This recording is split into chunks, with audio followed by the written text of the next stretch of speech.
अब अगर power generators के बारे में और जानना चाहेंगे तो मालूम होगा कि ये जो मस्जिद और मंदिर, चर्च, ये जो होते हैं ये सेंटर्स होते हैं। यहाँ पर ईश्वरी ग्रंथ सुनाए जाते हैं। यहाँ पे उलमा, गुरु और साधु संत आते हैं और ज्ञानी आते हैं जो मस्जिद मंदिर में हमें ईश्वरी ग्रंथ सुनाते हैं और ईश्वर की बातें बताते हैं। और मस्जिद और मंदिर ये बहुत बड़े जनरेटर्स हैं। ये जो नमाज होती है, नमाज में क्या होता है, जब नमाज में इंसान मुंह हाथ धोकर यानी वज़ू करके जब खड़ा होता है तो इमाम जो होते हैं वो ज्ञानी होते हैं, वो आलिम होते हैं, वो कुरान शरीफ पढ़कर सुनाते हैं और लोग उसको सुनते हैं और वहाँ से ईमान की पावर लेकर मस्जिद से निकलते हैं और फिर सबकी सलामती के लिए कर्म करते हैं। इसी तरीके से मंदिरों में भी गीता सुनाई जाती है, धर्म ग्रंथ सुनाए जाते हैं। वहाँ से इंसान जो है ईश्वर क्या चाहता है, उसके नियम कौन से हैं और उसे इस जीवन में क्या करना चाहिए, ये पावर लेके निकलता है। तो मस्जिद, मंदिर, चर्च जहाँ ईश्वरी धार्मिक ग्रंथ सुनाए जाए, ऐसे मस्जिद, ऐसे मंदिर और ऐसे चर्च पावर जनरेटर्स हैं जो हमें धर्म पे चलना सिखाते हैं। इसी तरीके से धर्म के अंदर बहुत सारी चीज़ें रखी गई है। वो क्या है?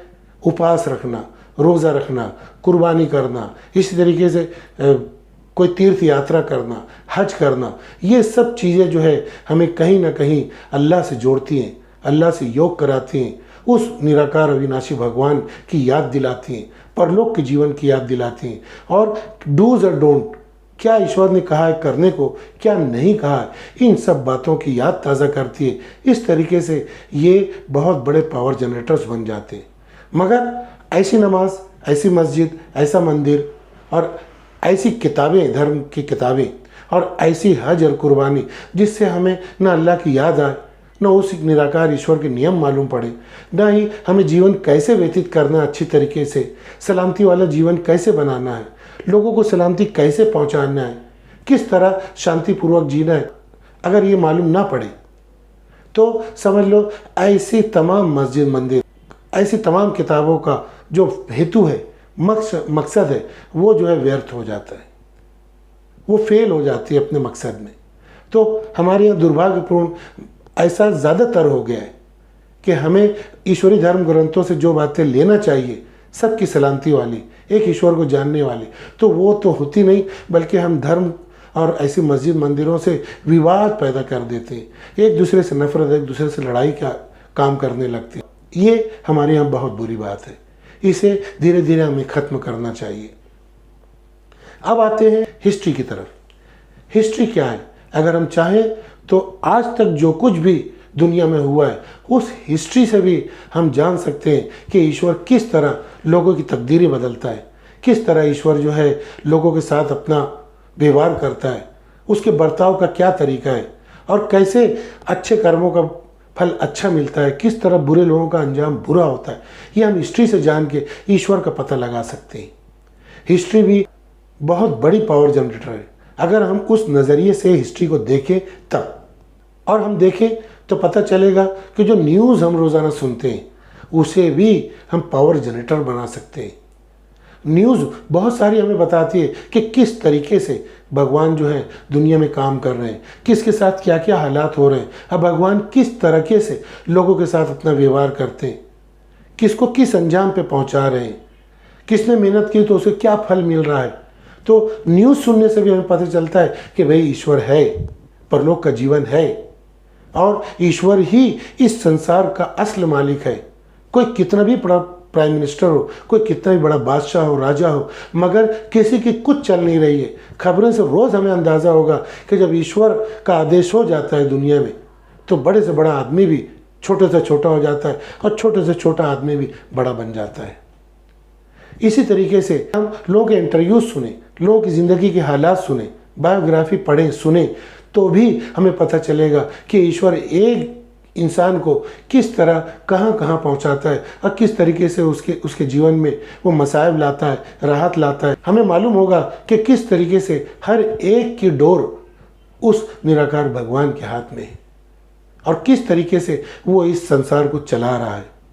और कहीं दूर मत जाइए, देखिए अपने जीवन को, अपने आप को, तो अपने आप से ही पता चलेगा कि हमारे जीवन में हमें कोई इख्तियार नहीं, हमारा जीवन किस तरह ईश्वर लेकर जा रहा है, किस तरह हम बहुत सारी चीज़ें करना चाहते हैं मगर नहीं कर पाते।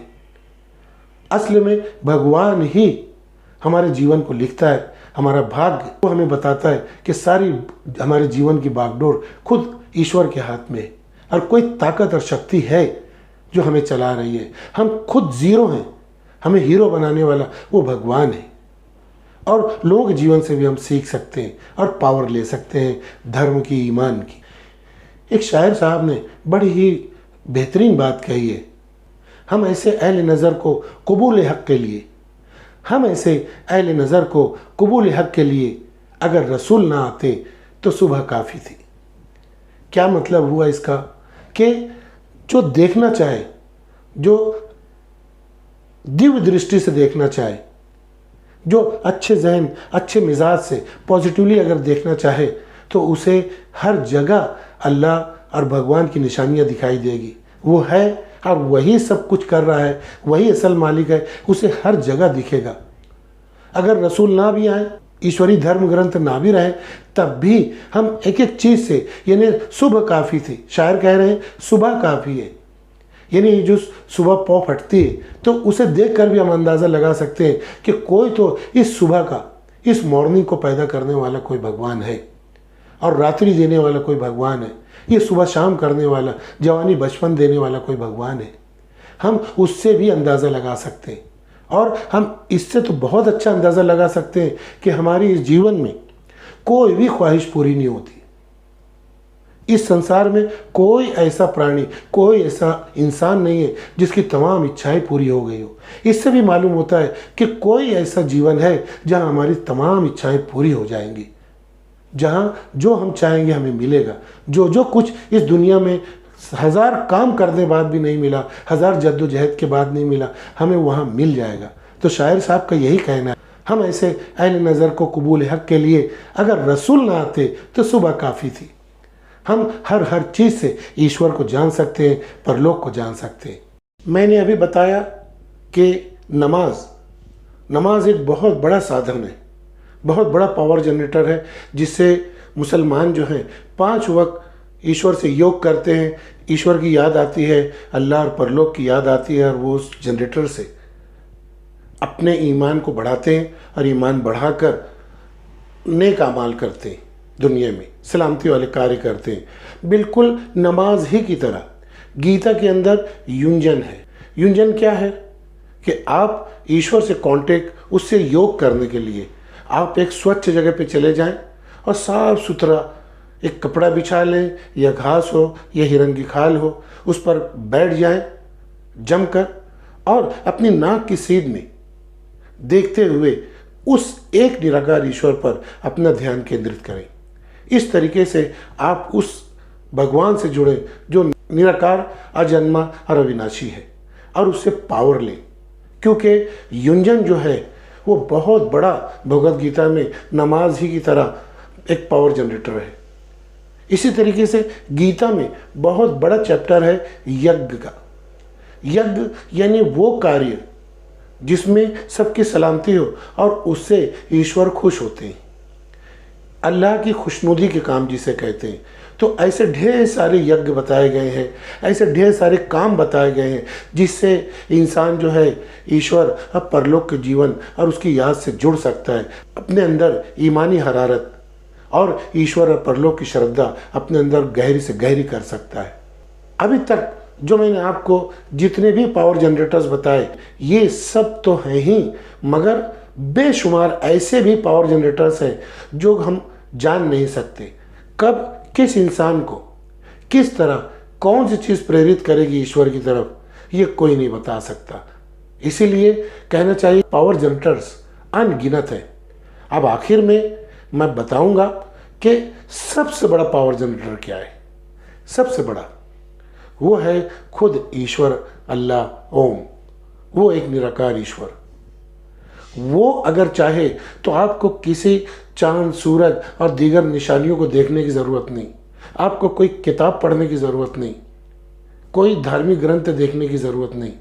आपको जो है किसी की ज़िंदगी में झांकने की ज़रूरत नहीं, आपको अपने आप को देखने की ज़रूरत नहीं, आपको किसी की रसूल की ज़रूरत नहीं। अगर ईश्वर चाहे, उसकी मंशा हो जाए, उसकी हुदा जिसे कहते हैं, अगर उसकी हिदायत हो जाए, वह अज खुद अपने किसी बंदे को अपनी हिदायत देना चाहे, अपने आप को जनाना चाहे, तो हर इंसान जान जाता है। वो शक्ति सबसे बड़ी शक्ति है। अगर वो इस बात पर राज़ी हो जाए कि मेरा बंदा मुझे जान ले, मेरे मंसूबे, मेरे क्रिएशन प्लान को जान ले, मैं किन कर्मों से खुश होता हूँ ये जान ले, किन कर्मों से मैं नाराज़ होता हूँ ये जान ले, और मेरे हिसाब से पूरी ज़िंदगी जो है गुजारे, तो खुद अल्लाह, खुद वो एक निराकार ईश्वर ही अकेला काफ़ी है। उस शख्स को किसी की ज़रूरत नहीं। इसीलिए कुरान में बार बार पैगम्बर मोहम्मद साहब को कहा गया कि तुम किसी को हिदायत नहीं दे सकते जब तक कि अल्लाह हिदायत ना दे। तो सबसे बड़ा सरचश्मा, सबसे बड़ा सोर्स, सबसे बड़ा ईमान का और योग का पावर जनरेटर खुद ईश्वर ही है। तो हमें हर वक्त ईश्वर से प्रार्थना करते रहना चाहिए, क्या ईश्वर, जब सब चीज़ों को देख कर भी मैं कुछ नहीं जान सकता, और अगर तू चाहे तो तू अकेला ही मुझे अपनी जानकारी दे सकता है, अपना ज्ञान दे सकता है, अपने क्रिएशन प्लान को दिखा सकता है, बता सकता है और उस पर चला सकता है। तो ऐ भगवान, ऐ अल्लाह, ऐ ओम, मुझे जो है तेरे रास्ते की हिदायत दे दे। हमें बार बार दिन में प्रार्थना करते रहना चाहिए, क्या ईश्वर तू चाहे तो सब कुछ हो सकता है, तू ना चाहे तो कोई चीज़ भी मुझे तेरे रास्ते पे नहीं ला सकती और तेरे ईमान को नहीं बढ़ा सकती।